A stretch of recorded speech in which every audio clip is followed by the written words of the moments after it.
በተለይ ከተማ ነዋሪው ማህበረሰብ ቅድመ ጋብቻ ብዙ መልከስከስን ይለምድና ድህረ ጋብቻ ብዙ ፈተና ውስጥ ይገባል። አያችሁ፣ ይሄም ነው አሁን ትልቁ ፈተና። አንዳንድ ጊዜ የምናገባው ይሁን የማናገባው ሴቶች ይሄን አይረዱትም። የሚያገባው ይሁን የሚያገባት ይሁን የማያገባት ሳይረዳ ዝም ብሎ ፍቅር በሚል ቅዠት ውስጥ ይኖርና ሳይታወቅ እሷ ለሌላ ትዳራለች፣ እሱ ለሌላ ይሆናል። ከዛ በኋላ በዛ መካከል ላይ ምን አይነት መሰናክል ይመጣል? ህሊናው አልጠፋ ይላል። ያ የቀደመ ህሊና ማለት ነው። በዚህ የመፈተን ስሜት ውስጥ ይገባል። ይሄ በጣም አደገኛ ነው። ይሄ በጸሎት በተጋድሎ ማስወገድ መድኃኒቱ ይሄ ነው። በስጋና በደም ማስወገድ፣ በክርስቶስ ስጋና ደም በክቡሩ መክበር፣ በቅዱሱ መቀደስ ያስፈልጋል ማለት ነው። ስለዚህ ነው ውስጣዊ መሰናክልን ማለፍ።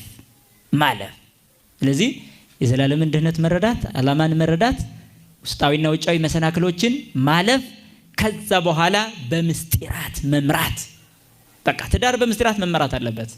የንስሐ ህይወት፣ የቁርባን ህይወት ይህን ምስጢራት ናቸው። በእነዚህ ትዳሩ መመራት አለበት። ታዲያ በእንደዚህ አይነት የሚመራ ትዳር የልጆች አስተዳደጉ ምን ይሆናል ማለት ነው? በቃ በሚተማመኑ ባልና ሚስት፣ በሚቆርቡ ባልና ሚስት፣ በሚፋቀሩ ባልና ሚስት የሚመጡ ልጆች በቃ አለቀ። ቤታቸው ውስጥ ትምህርት ቤት አለ ማለት ነው። በቀላሉ ማለት ነው። የእናታቸውን የፊት ፈገግታ ይመለከታሉ። የአባታቸውን ለእናታቸው የሚሰጠውን ፍቅር ያያሉ። ይሄን እያዩ ያደጉ ምንም አይነት ምንፍቅና፣ ምንም አይነት ክደት፣ ምንም አይነት ተንኮል አያታልላቸው። አያችሁ። ስለዚህ ልጆቻችን አንደኛ የሚያዩት ከኛ አርአያ ነው። በቃ አርአያ መሆን ነው። ሌላው ግን 3 ነገሮች ለልጆቻችን ወሳኝ ናቸው ለማሳደግ። 3 ነገሮች ምንና ምን አርአያ ከመሆናችን ባሻገር የመጀመሪያው ፍቅር ያስፈልጋቸዋል።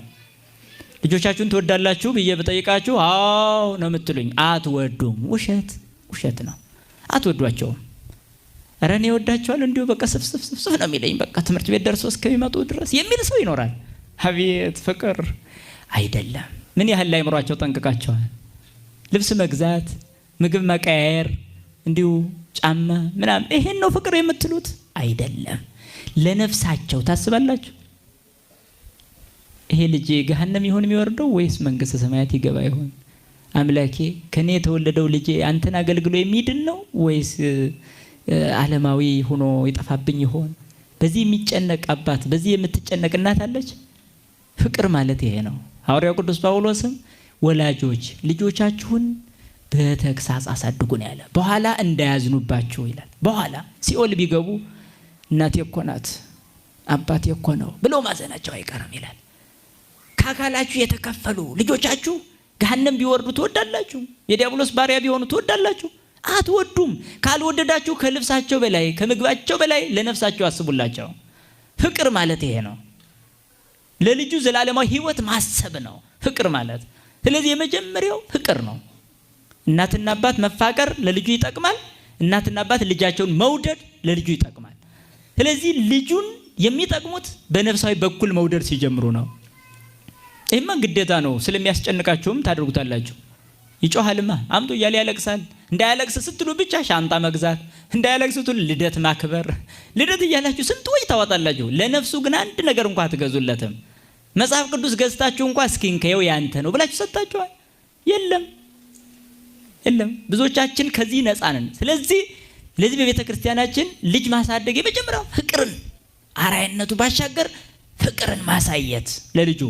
ሁለተኛው ምክር ነው። በጣም ሁሌ ህፃናት ቢሆኑ እንኳን መምከር። በልጅነታችን የምንሰማው እስከ ትልቅነታችን ያገለግላል። ይገርማቸዋል።